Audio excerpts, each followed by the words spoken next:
তেনেকেতো ক্ষমা বিচাৰিলে মই নামানো, মোক ডাইৰেক্টলি অপেন ক্ষমা বিচাৰিব লাগিব। আহি আছিলোঁ নবোদয় স্কুললৈ, ষ্টুডেণ্ট নবোদয় স্কুলত ষ্টুডেণ্ট আহি থাকোঁতে মোৰ আগত 6-7খনমান গাড়ী আছিলে। গাড়ী থাকোঁতে আগৰ গাড়ীখনে খাৰা ব্ৰেক মাৰি দিলে। খাৰা ব্ৰেক মাৰি দিয়াৰ পিছত মানে গোটেইখন গাড়ী কণ্ট্ৰল কৰিব পৰা নাই ব্ৰেকটো। ইখনে সিখনক খুন্দা মাৰিছে, সিখনে ইখনক খুন্দা মাৰিছে। লাষ্টত ময়ে আছিলোঁ, মই বলেনোখনত গৈ পেলাই খুন্দা মাৰিছোঁ। এইপিনে আপোনাৰ বাওঁ চাইডেও কাটিব নোৱাৰিলোঁ, ডাউন চাইডেও কাটিব নোৱাৰিলোঁ, কাৰণ ডাইৰেক্ট নামাৰিলে মোৰ স্কুলৰ ষ্টুডেণ্ট ক্ষতি হৈ যায়। সেইকাৰণে মই ডাইৰেক্ট গাড়ীখনতে খুন্দা মাৰিবলগীয়া হৈছে। তাৰ পিছৰ পৰিস্থিতি কি হৈছিল? পিছৰ পৰিস্থিতি যেতিয়া খুন্দা মাৰিলোঁ, তেওঁ বাপেকে গাড়ীত বলেনোৰ পৰা নামি আহি পেলাই মোক ষ্টেৰিঙৰ পৰা নমাব বিচাৰিছে। মই নমা নাছিলোঁ। পিছত তেওঁ জোৰ জবৰদস্তি নমালে, মই নামি আহিলোঁ।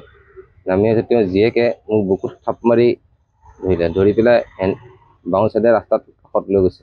নি পেলাই তেওঁ ধৰি আছে বুকুত মোক। বহুত পাব্লিকে কৈছে যে বুকুৰ পৰা ইদক ড্ৰাইভাৰজনক বুকুৰ পৰা ইদক, নাই তাই কোনো পধ্যেই নামানে। মাকেও কৈছে, মাকক উল্টা ধমকিয়ে দিছে যে নিৰো মই। তাৰপিছত সাংবাদিক গ'ল, সাংবাদিক যোৱাৰ পিছতো সাংবাদিকে কৈছে এৰিবলৈ, নাই তেওঁ নেৰে। পিছত পুলিচৰ মানুহ গৈছে, পুলিচৰ মানুহ যোৱাৰ পিছতে তেওঁ মোক বুকুৰ পৰা এৰিছে। পিছত পুলিচে মোক থানালৈ লৈ আহিছে। তেনেকেতো ক্ষমা বিচাৰিলে মই নামানো, মোক ডাইৰেক্টলি অপেন ক্ষমা বিচাৰিব লাগিব। প্ৰশাসনটো একো গুৰুত্বই দিয়া নাই। আমি যেতিয়া কহৰা থানাত আছিলোঁ, আমাক তেওঁলোককহে গুৰুত্ব দি আছে। নাই, তাৰ আগতে তেওঁলোকে মাৰিছে, তেওঁলোকে মাৰাৰ পিছতহে মই মাৰিছোঁ। এই ক্ষেত্ৰত আগন্তুক কি পৰিকল্পনা আপোনালোকৰ? আগন্তুক পৰিকল্পনা এতিয়া ৰূপন দা আহি আছে, তেওঁ কি সিদ্ধান্ত লয় তাৰপিছতে জনাব পৰা যাব। আহি আছিলোঁ নবোদয় স্কুললৈ, ষ্টুডেণ্ট নবোদয় স্কুলত ষ্টুডেণ্ট আহি থাকোঁতে মোৰ আগত 6-7খনমান গাড়ী আছিলে। গাড়ী থাকোঁতে আগৰ গাড়ীখনে খাৰা ব্ৰেক মাৰি দিলে। খাৰা ব্ৰেক মাৰি দিয়াৰ পিছত মানে গোটেইখন গাড়ী কণ্ট্ৰল কৰিব পৰা নাই ব্ৰেকটো। ইখনে সিখনক খুন্দা মাৰিছে, সিখনে ইখনক খুন্দা মাৰিছে।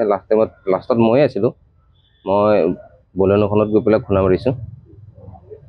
এইপিনে আপোনাৰ বাওঁ চাইডেও কাটিব নোৱাৰিলোঁ, ডাউন চাইডেও কাটিব নোৱাৰিলোঁ, কাৰণ ডাইৰেক্ট নামাৰিলে মোৰ স্কুলৰ ষ্টুডেণ্ট ক্ষতি হৈ যায়। সেইকাৰণে মই ডাইৰেক্ট গাড়ীখনতে খুন্দা মাৰিবলগীয়া হৈছে। তাৰ পিছৰ পৰিস্থিতি কি হৈছিল? পিছৰ পৰিস্থিতি যেতিয়া খুন্দা মাৰিলোঁ, তেওঁ বাপেকে গাড়ীত বলেনোৰ পৰা নামি আহি পেলাই মোক ষ্টেৰিঙৰ পৰা নমাব বিচাৰিছে। মই নমা নাছিলোঁ। পিছত তেওঁ জোৰ জবৰদস্তি নমালে, মই নামি আহিলোঁ। নামি আহি তেওঁ জীয়েকে মোক বুকুত থাপ মাৰি ধৰিলে, ধৰি পেলাই বাওঁ চাইডে ৰাস্তাত কাষত লৈ গৈছে। নি পেলাই তেওঁ ধৰি আছে বুকুত মোক।